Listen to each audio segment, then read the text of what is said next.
Picture a world where power is everything, where a family's claim to a throne hinges on the purity of its blood. In the Europe of monarchs, royal houses like the Habsburgs treated marriage as a fortress, locking wealth and titles within their own kin. Cousins wed cousins, uncles took nieces, weaving a lineage so tight it became a trap. By the late 17th century, this obsession reached its grim pinnacle in Charles II of Spain, a king whose very existence was a testament to the ruin of his dynasty's ambition. Charles, born in 1661, was the final product of 16 generations of Habsburg inbreeding, his genetic diversity reduced to that of a sibling union. Imagine a man ruling the world's largest empire yet unable to chew his food. His lower jaw, grotesquely oversized, jutted out like a ledge, his teeth never meeting. Court servants mashed his meals into mush, which he swallowed whole, often choking. His tongue, too large for his mouth, spilled drool constantly, and his speech was a garbled mumble, forcing translators to bridge the gap even with his own ministers. Ambassadors strained to decipher him during tense negotiations. Ministers watched their king giggle over toys in council chambers, his eyes vacant. The jaw was only the beginning. Charles' body was a battlefield of genetic collapse. Caesar has left him writhing on palace floors, his immune system so frail a cold could kill. Chronic diarrhea turned public appearances into spectacles of servants scrambling to clean up after their sovereign. His sexual dysfunction was absolute. Married twice, first to Marie-Louise of Orléans, then to Maria Anna of Neuburg, he produced no heirs. Desperate physicians tried blessed oils, prayers, even witchcraft, convinced his impotence was a curse. The truth, revealed at his 1700 autopsy, was stark. A single shriveled testicle, black and barren, alongside a heart the size of a peppercorn, corroded lungs, and rotting kidneys. Physicians marveled he'd lived to 38. Mentally, Charles was a child. Spanish records describe tantrums when contradicted, decisions swayed by shiny gifts, and a baffling unawareness of his own title. Foreign diplomats reported meetings where he laughed at odd moments, seeming lost in his own court. His death sparked the War of Spanish Succession, redrawing Europe's map, but the real tragedy was its inevitability. The Habsburgs had turned their family tree into a genetic noose, strangling their dynasty with their own blood. Why did they persist? Power demanded it. The Habsburgs believed their divine right required untainted lineage, consolidating wealth through family marriages. Each union doubled the odds of recessive traits, deformities, infertility, madness, emerging. Charles' parents were uncle and niece, his grandparents cousins, and so on, back centuries. Geneticists now estimate his inbreeding coefficient surpassed that of sibling offspring. This wasn't ignorance, it was arrogance, a conviction that divine mandate trumped biology. The human cost was staggering. A man trapped in a failing body, his court a gilded cage of whispers, his reign a slow-motion disaster. As Charles' life faded, the Habsburgs' story became a grim prelude to a broader catastrophe, one that would seep across Europe's thrones, carried by a queen whose bloodline hid a deadly secret. Let's cross the sea to England, where a grandmotherly monarch unwittingly unleashed a genetic plague that bled Europe's royals dry. Queen Victoria, reigning from 1837 to 1901, was the matriarch of Europe, her 9 children marrying into nearly every royal house on the continent. Her image was one of domestic warmth, but beneath it lurked a mutation that turned her bloodline into a curse, Hemophilia B, a disorder that prevents blood from clotting. A paper cut could kill, a bruise could spark internal hemorrhage, and Victoria was its silent carrier. Hemophilia. tied to the X chromosome, is a cruel genetic quirk. As a female carrier, Victoria showed no symptoms, but her sons faced a 50% chance of the full disease, while her daughters could pass the gene onward. Unaware of her condition, hemophilia was so rare most doctors had never seen it. She spread it through strategic marriages. Her daughter Alice carried it to Germany's House of Hesse. Beatrice brought it to Spain's Bourbons. Another daughter seeded it in Britain's royal line.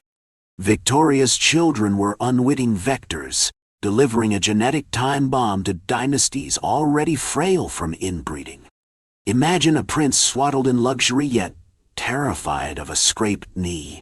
This was Prince Leopold, Victoria's hemophiliac son, a prisoner in his palace.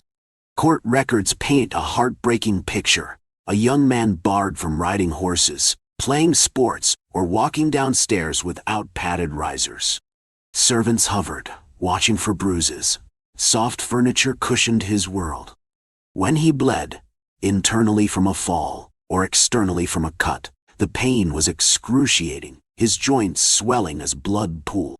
Clueless doctors resorted to leeching or bloodletting, worsening the hemorrhages. Leopold died at 31, a minor fall, triggering a fatal brain bleed. Across Europe, Victoria's grandchildren faced similar fates.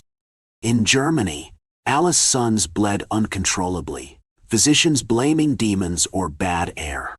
In Spain, Beatrice's sons, heirs to the throne, died young, their deaths cloaked in vague fevers. Obsessed with strength, royal families orchestrated cover-ups, portraits hid bruises, public appearances avoided exertion, death certificates lied. But whispers spread hinting at frail bloodlines. The disease's reach was amplified by the era's royal intermarriage, where monarchs wed cousins for alliances, shrinking the gene pool.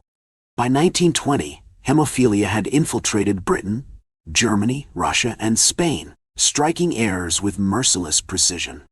The political fallout was seismic. Monarchies thrived on stability, but hemophilia bred chaos.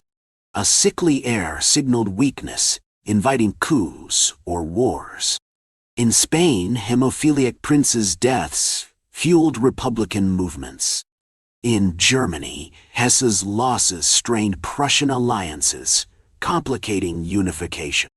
Victoria, no villain but a mother, likely grieved her son's suffering, unaware her blood was the source.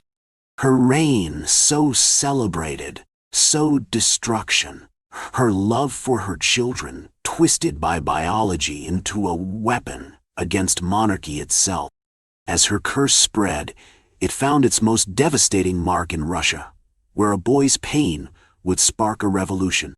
In 1904, Russia's Alexander Palace rang with joy at the birth of Tsarevich Alexei Romanov, the long-awaited male heir.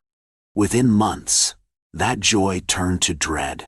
Alexei, great-grandson of Queen Victoria, had inherited her hemophilia, and his condition became Russia's most guarded secret. A single fall could trigger days of agony, his joints ballooning with trapped blood, his screams piercing the palace. For Tsar Nicholas II and Tsarina Alexandra, their son's pain was a private torment. For the empire, it was a political earthquake. Alexei's life was a gilded prison. Public appearances were rare, choreographed with precision. Servants stood ready to catch him. Doctors lurked with emergency kits. Photos hid his bruises, but nothing shielded his parents from the truth. Each bleeding episode was a gamble with death, and their desperation opened the door to Grigory Rasputin, a wild-eyed mystic. Whether through hypnosis or luck, Rasputin eased Alexei's episodes when physicians failed.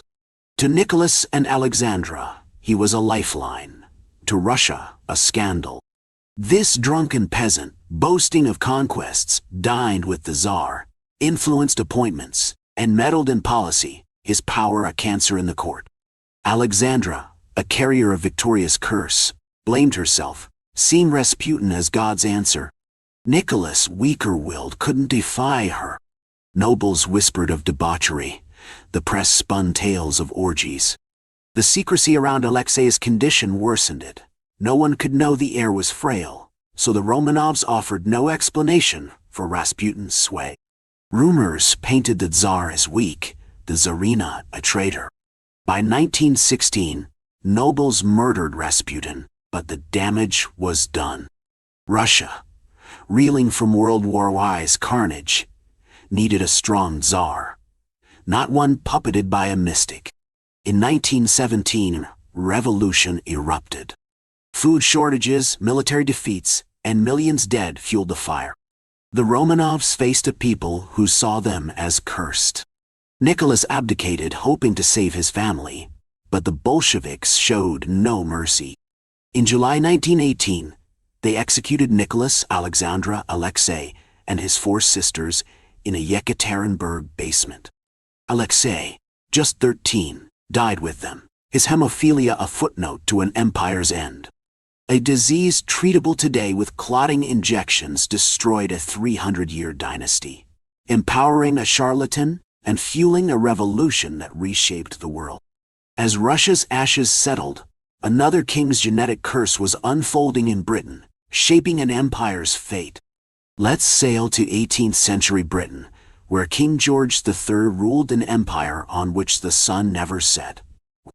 Known as Mad King George, his reign was a dance of brilliance and breakdown, his mind unraveling in ways that altered history.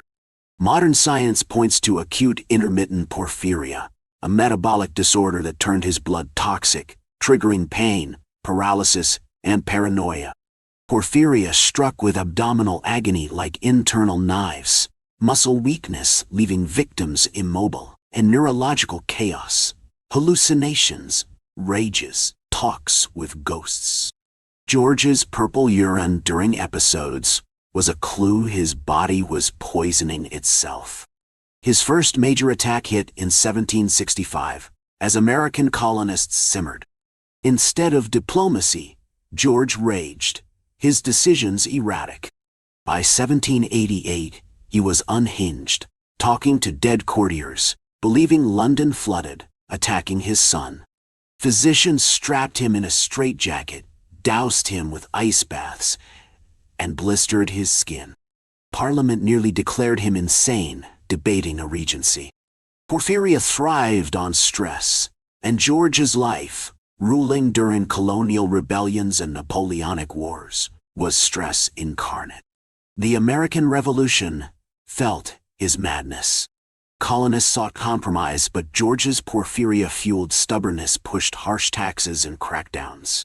His letters show inflexibility during attacks, his brain chemistry amplifying defiance. Britain lost America partly because George's genetics made rational rule impossible. The Hanoverians inbreeding, like the Habsburgs, concentrated rare genes, porphyria snaking through ancestors. His condition became a security crisis. French spies reported breakdowns. Napoleon mocked Britain as ruled by a lunatic. By 1811, his son became regent, but the monarchy's prestige waned. George's final years were tragic. Blind, deaf, and mad, he wandered Windsor Castle, reliving glories, unaware of his empire's triumphs. He died in 1820, a king whose genetic prison cost him his mind and Britain its colonies. His story warns that power built on purity invites ruin, a lesson echoing as we turn to Portugal, where inbreeding obliterated sanity itself.